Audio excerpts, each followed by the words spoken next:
It is Country Viewpoint here on Flow FM, and again we welcome back to our show the Minister for Primary Industries and Regional Development in South Australia, David Basham. Welcome back, David. How are you? Good, thanks. You keep this up, we might have to give you a spot on the opener, I reckon. You never know. Well, the invite has been extended to talk about wild dogs today, and news that more than 1,000 wild dogs have been stopped from ripping through our sheep industry through trapping and bounty schemes. Now, tell us about the trapping scheme, first of all, because this has been rolled out at the same time as we're fixing up the dog fence. So what's going on here? Yeah, the trapping scheme's been an important thing, and it's we've provided some training to start with to land managers to help them undertake the trapping. And so the trapping's there to effectively reduce the dog numbers around the fence, in particular those with inside the fence. And we've seen great success with 688 wild dogs across 107 properties being trapped. So that's a fantastic outcome. Now, something that you may not even be aware of this, but across our Flow network, as you know, we broadcast into New South Wales and Victoria. We were chatting to a gentleman in New South Wales from local land services in the western part of the state there in New South Wales. He quite openly stated in the interview we had with him late last week that New South Wales is modelling its dog trapping from the western part of the state on what's happening in places like Western Australia and South Australia. So other states are looking really closely at what it is that we're doing here because it seems to be working, right? Yeah, no, it is. It's certainly an important part of, we're investing in the dog fence.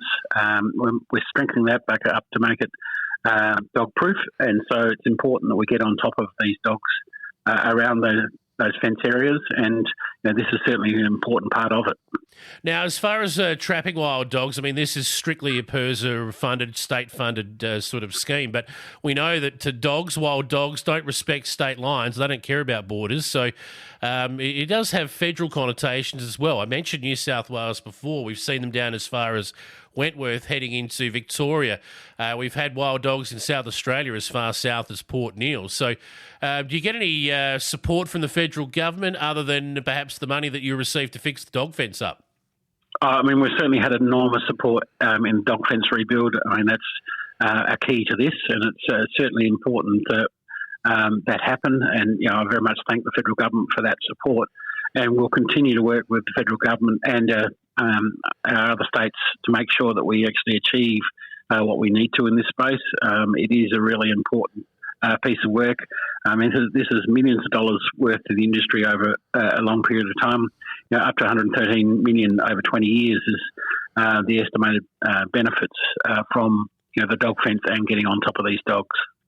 The damage that they can do through pastoral areas with sheep flocks and like is, it's completely devastating. But along with wild dog trapping, the other thing that the state government's put in place recently, and we've talked about this on the program before, was the bounty scheme. Now, along with the wild dogs you've been able to trap, the bounty scheme has topped up another nearly 400 claims, I believe, over a series of properties to date. Is that right?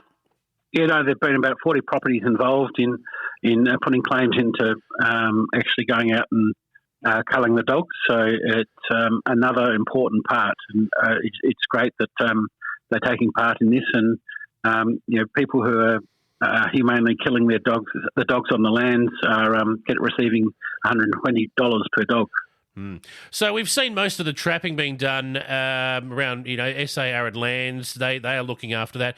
Parts of the Eyre Peninsula, though, the far west coast in particular, and even the upper southeast, which is staggering to think, they're trapping dogs there as well. Is that right? Yes, they are. Yeah, it's a bit sad how far they can travel, these wild dogs, and what sort of damage they can do into these more southern regions where traditionally they haven't been. It's important we get on top of it. Whilst some people from advocacy, from protest groups might have you believe otherwise, your average pastoralist and farmer who runs a mixed farming system absolutely cares completely for the welfare of their livestock, and to see the damage that these wild dogs can do when they get into a flock, it's horrendous and quite scarring on farmers and pastoralists. I've got no doubt you've seen that firsthand, David. It's horrible to see, particularly a small lamb being attacked by a dog, and what damage, and how quickly they can cause havoc. And it's not necessarily even for food. Sometimes it can just be fun that they're out there creating the havoc. Yeah. Now, there is still a little bit of money left inside the bounty scheme, I believe. So is that right? Yeah, there is still a bit there. There's about 56,000 still available. Right. So there's still room for people to go out there and cull those dogs in their properties. So encourage people to do so. Right. So I think you get 120 per wild dog humanely killed on their land. Now, I imagine that basically 9 times out of 10 that would be shooting, I would imagine. Is that right? Yeah, I would imagine so. Yeah. And in terms of trapping, the state-funded dog trapper will continue on and continue to do their work. Where are they based? I couldn't actually tell you that. I don't think. I mean, up there somewhere in the SA Arid Lands area. Yeah, they are travelling around where they are needed. So, but I can't actually tell you exactly where they're based. Yeah. So now, the most important thing is if you are a pastoralist, you've got a serious wild dog on your problem on your property, and you want some help, then PIRSA would be the first port of call. They'll put you in touch with that dog trapper and whatever resources you might need to control them. Is that right?